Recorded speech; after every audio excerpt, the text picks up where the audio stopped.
Hi guys! Before we jump in, just a quick little segment for you. The four cardinal virtues. They're the primary moral virtues recognized in the writings of classical antiquity and in Christian tradition. Cardinal comes from the Latin word cardo, meaning hinge, the four virtues being so called because they are pivotal in all other virtues. The cardinal virtues were first derived from Plato's best-known work, The Republic, in which he related them to the different classes in the city. Temperance was common to all classes, but was primarily associated with the producing classes, such as farmers and craftsmen. Fortitude was assigned to the warrior class and to the spirited nature of man. Prudence was assigned to the rulers and to reason. Justice stands outside the class system and divisions of man, and rules the proper relationship among the three of them. From Plato, the four virtues were expanded on by Cicero, adapted by St. Ambrose, Augustine of Hippo, and Thomas Aquinas, and it was then that the cardinal virtues entered Christian teachings. The term cardinal virtues was actually not used until it was introduced by St. Ambrose in about 300 AD.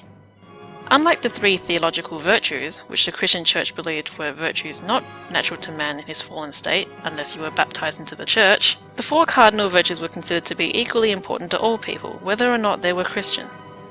Thus, they represent the foundation of natural human morality. Together with the three theological virtues, they comprise what is known as the seven virtues. This is not to be confused with the seven heavenly virtues, which are the antithesis of the seven deadly sins. Cicero speaks on the cardinal virtues in the 1st century BC, stating, "Each man should so conduct himself that fortitude appear in labours and dangers, temperance in foregoing pleasures, prudence in the choice between good and evil, justice in giving every man his own." If this sounds familiar, it's because the boss music takes its title from this excerpt. The cardinal virtues are commonly depicted as female allegorical figures. Fortitude, also known as bravery or boldness, is symbolized by items such as armor, a club, a lion, palm, tower, yoke, and broken columns. It is often depicted as having tamed a ferocious lion, such as in the tarot card called Strength. And this has much room for misinterpretation by people on DeviantArt. Fortitude can be divided into two kinds of courage, physical and moral. Physical fortitude describes the ability to confront fear, pain, danger, uncertainty, or intimidation, while moral fortitude is the ability to act rightly in the face of popular opposition, shame, scandal, or discouragement. Thomas Aquinas ranked fortitude as the third of the cardinal virtues because it serves prudence and justice, the higher virtues. Fortitude is the virtue that allows us to overcome fear and to remain steady in our will in the face of obstacles. Prudence and justice are the virtues through which we decide what needs to be done. Fortitude gives us the strength to do it.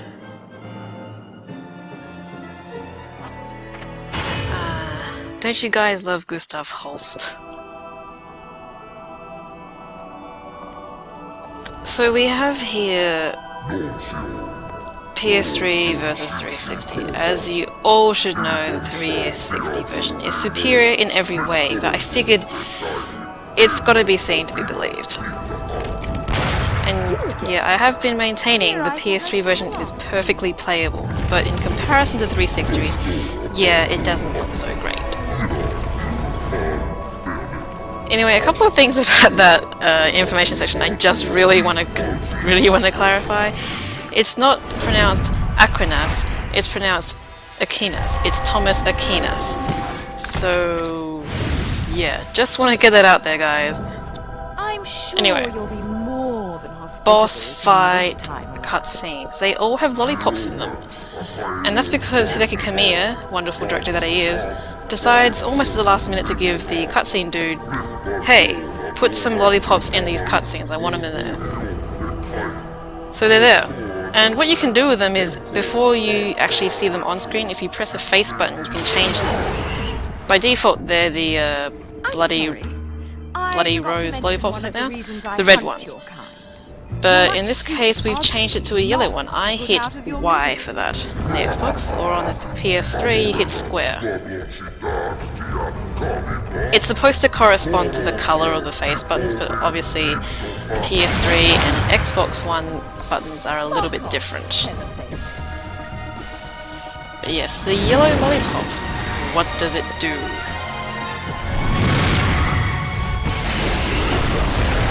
Well, first thing, it makes you yellow, and it also makes you invincible.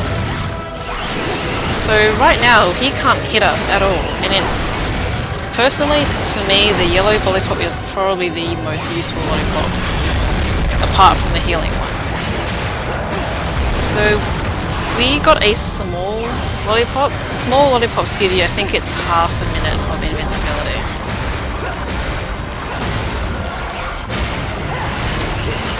And I'm not sure about this, I'm pretty sure one time before I got really good at the game, I was using a yellow lollipop and I got killed by lava. I'm pretty sure lava is still killable. It can still hurt you bad.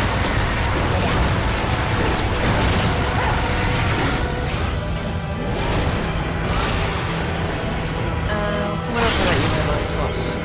Oh yeah, so a small one gives you half a minute of invincibility. A big one, a mega one I think it's called, they give you, I think it's a full minute, or a minute and a half even. And a cool thing with Bayonetta, if she uses a yellow lollipop, or rather, if you're wearing the Umbran traditional uniform, the foreskin bodysuit made out of hair, it turns yellow. So you may have noticed that John's hair was yellow when the lollipop was active. And if you're wearing the Umbran uniform, the entire thing is yellow. It's a little bit weird.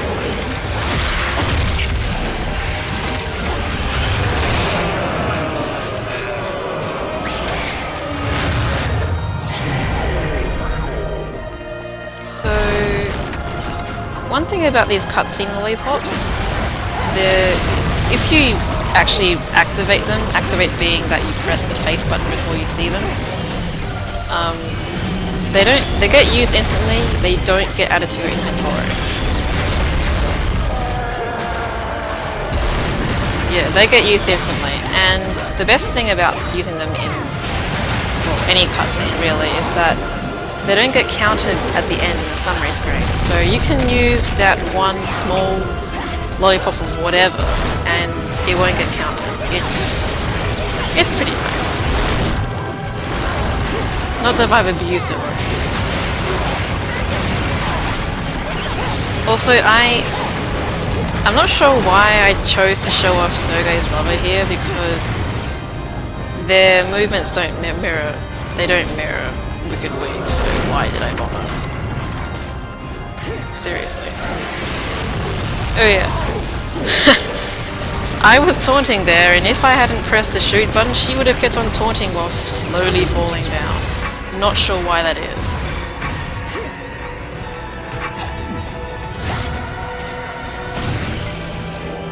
Strategy-wise for this boss fight, it's about the same as normal, apart from the fact that you don't get witch time. Honestly, if you have all the accessories, don't ever take off the parry accessory. Because as you saw before, I can parry back his fireballs and that does wicked damage. Wicked. Okay, keep note here. I have 6 orbs of magic. Now this cutscene here has a lollipop. By the way, I have no idea where Bayonetta pulls these lollipops from.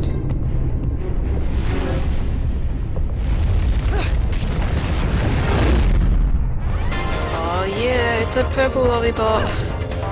Oh boy, I wonder what it does.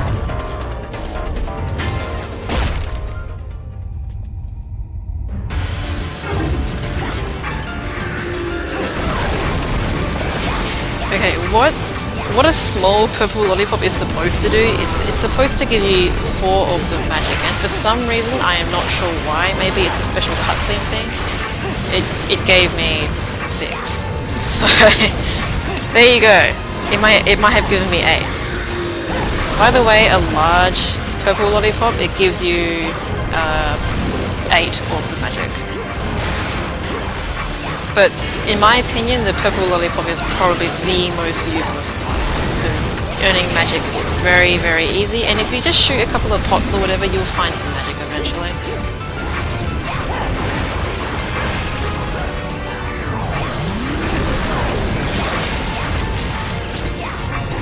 This guy dies so quickly though.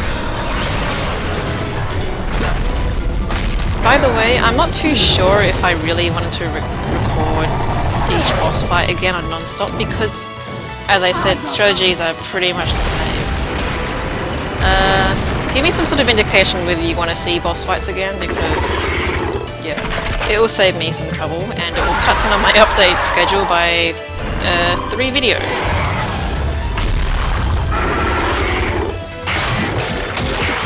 No, don't worry, I am a sucker for completion. By the way, the cutscene after this little bit here does have a lollipop, but as I said, while you can change it aesthetically, you won't actually get it in your inventory. And yes, no items used! Ho ho ho ho! It's a celebration, bitches. So yeah, there's Fortitudo